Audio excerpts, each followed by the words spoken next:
Friends, today we are going to discuss some load control devices of turbine. So there are so many ways we can control the load of turbine. These are mainly, that is, one is called throttle governing, nozzle governing, second one nozzle governing, bypass governing, and combination of all the three. That is called combination of above methods. So first we are going to discuss about the throttle governing. What is throttle governing?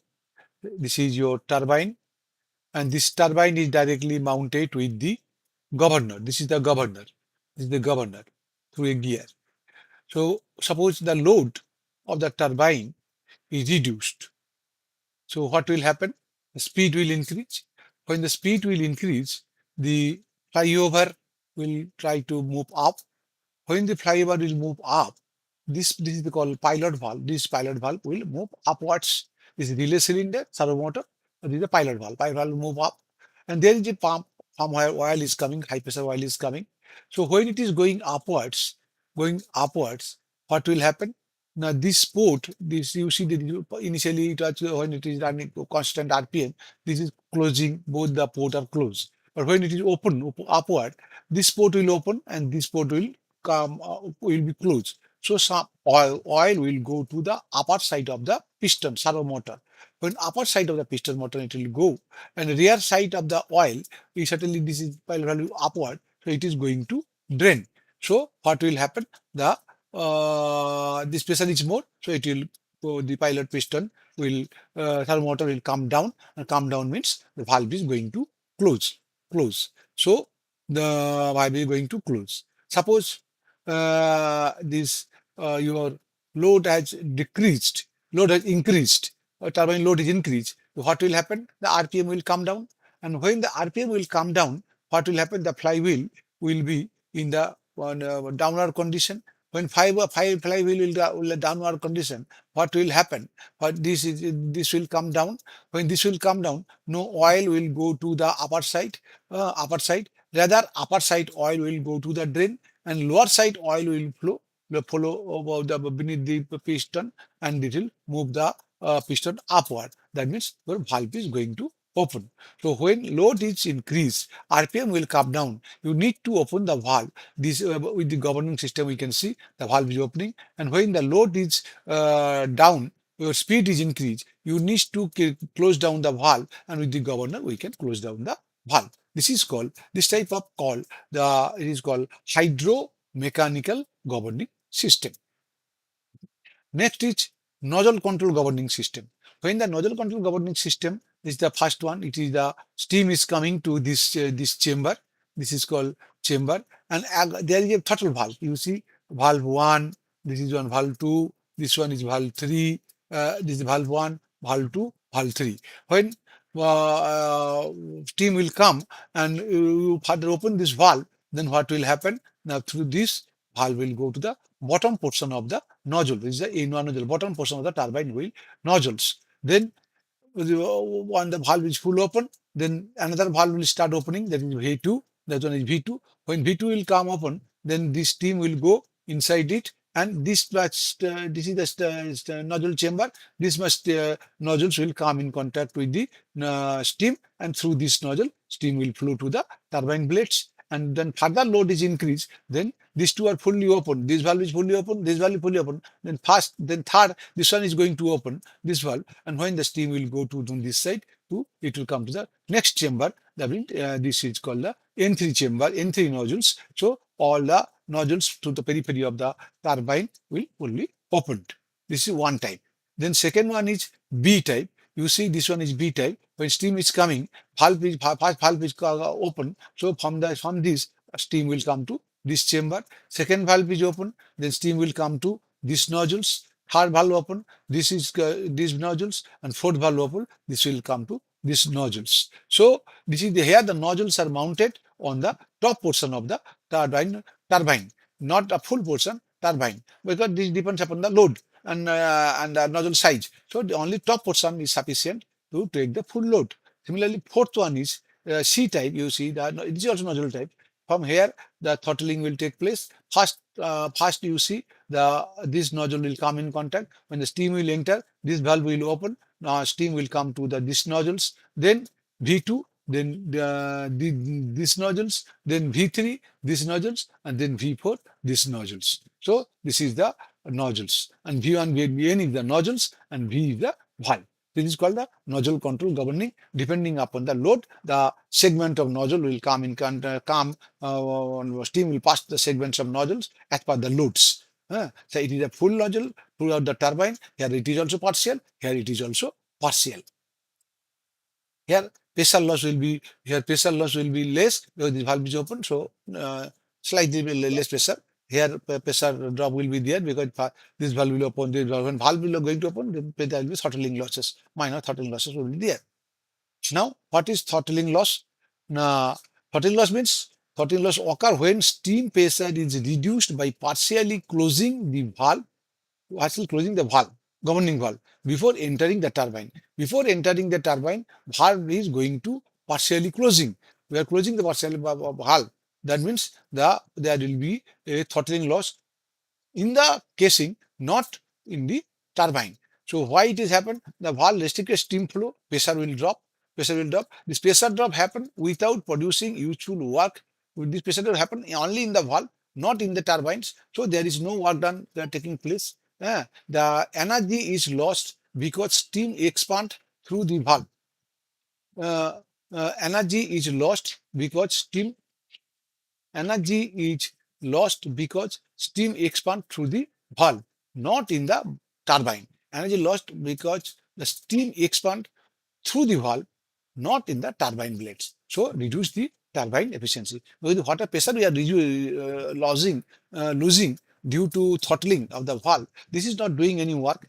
So that's why it reduces the turbine efficiency.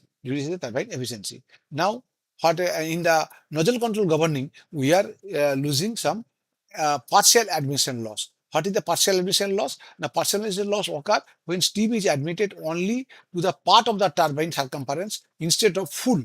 Here it was in the throttle govern, it is steam is going to the full, but here it is partially. I have shown you the diagram that it is partial. You see, it is partial. Steam enter into the partial portion of the nozzles, not the full. But in throttle governing, it is going full. You see, it is full turbine throughout the periphery. Steam is going to the turbine blades. But in nozzle, it is only partial. So partial losses will be there. Partial admission loss will occur. What is happen? Now only some nozzles will supply steam to the turbine, not full nozzle. Full nozzle of the periphery. There are few nozzles will allow the steam to go through this nozzle to the turbine blades. Remaining blades, only few portion of the blades of the turbine instead of full circumference will be covered. We will get this steam.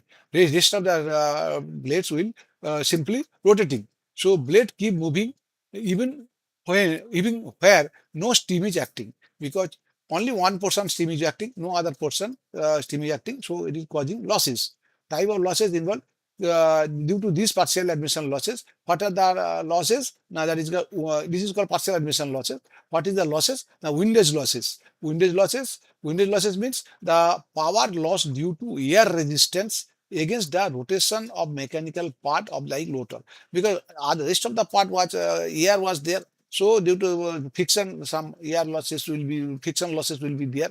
That is called windage losses. Friction losses will also be there due to wind. There is losses. And shock means only one portion of the turbine blades come in contact with the steam. So rest of the portion is not coming. So there will be always a shock.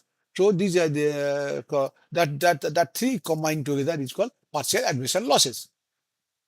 If you see the drawing, you see the throttle governing. It is gradually opening one by one. Throttle from gradually closed condition to open condition depending upon the loads. So at full load, the throttle governing is efficiency is thermal efficiency higher than the nozzle governing. You see the nozzle governing. Nozzle governing means you see efficiency part load is better than the throttle governing because there are a lot of throttling losses are there in the throttle governing. But in the nozzle governing, you see the first valve is going to open. You see from here it is going to open the first valve, first nozzles. So the first nozzle will get the full pressure. Then the second valve, second nozzle is going to open.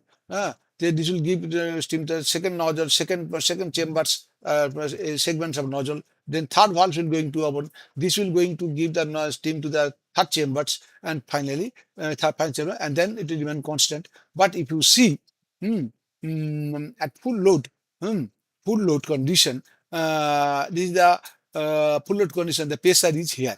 Pressure is here. So you see this pressure will be, this is it will come to this side. So the nozzle governing is efficient when partial load or partial load you can say, and not at full load. At full load, when the valve is fully opened, that throttle governing is efficiency is more than the nozzle governing. So very high throttling losses at partial load will take place throttle governing, because valve is full, very little quantity of steam is going, high pressure drop in the throttle valve, not doing work in the turbine blades. Used in impulse and reaction turbine both, lesser partial admission losses, because here whatever steam is going, that is going throughout the full periphery of the turbine, and lesser heat drop is available, because heat drop is also lesser available because low pressure is low. But in nozzle governing, negligible throttle losses, because throttling losses are very negligible. Only small valve is going to open, not full big valve. And huge impulse and reaction turbine both. Partial admission losses are very higher, because only portion windage losses, friction losses, etc., and shock losses will be there in the nozzle control governing. And larger heat drop means when high pressure to low pressure, so larger heat drop will be available in the nozzle control governing. And there is another governing is called the bypass governing. Bypass governing means you see the turbine here.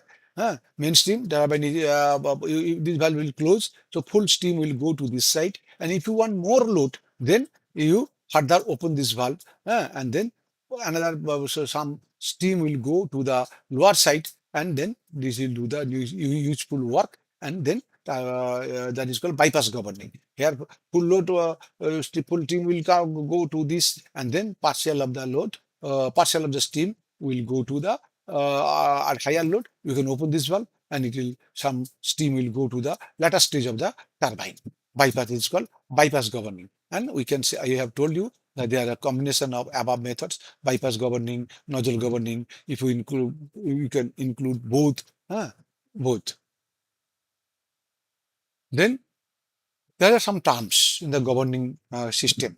One is called maximum rise. What is called maximum rise? Now, suppose your turbine is running at full load, and suddenly your load turbine tripped. Then it come down to zero. Come down to load throw from full load to zero load. Then what will happen when you're running at full load? Its RPM will be less, and at zero load RPM will be more. So this is the maximum speed at zero power output, and rated speed means when it is running at maximum load. So this minus this by the rated speed. What is the rated speed? That is called the maximum speed rise. Maximum, that will be less than equal to 7%.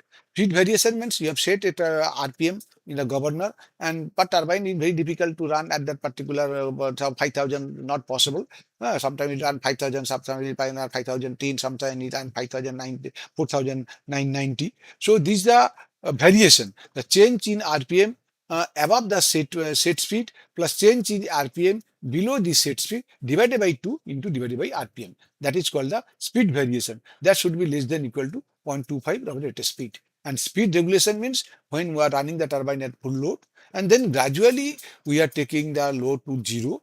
Then also there will be a speed rise. That speed rise, zero speed minus high speed, high load, zero speed, zero maximum RPM at zero load, max RPM at maximum rated load divided by the speed at rated power output.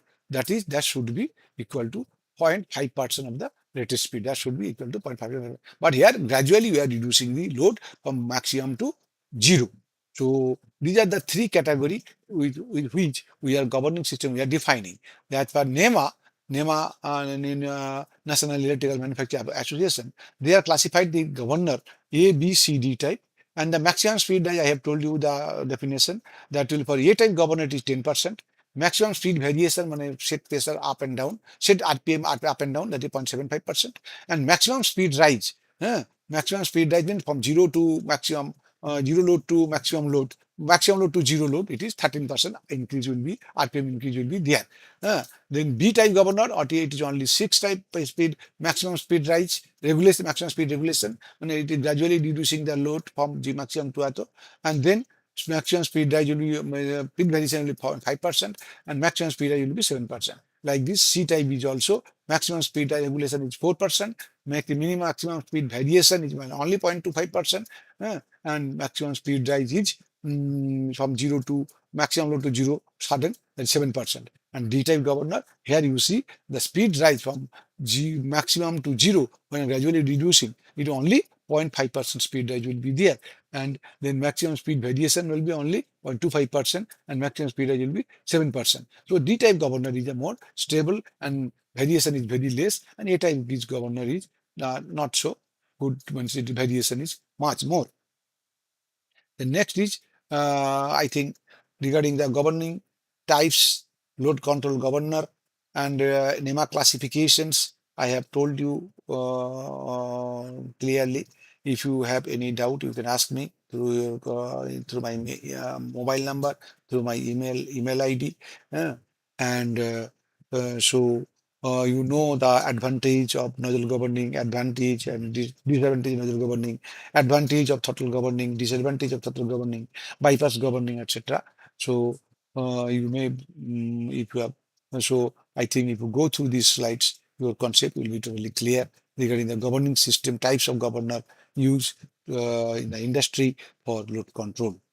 Thank you very much.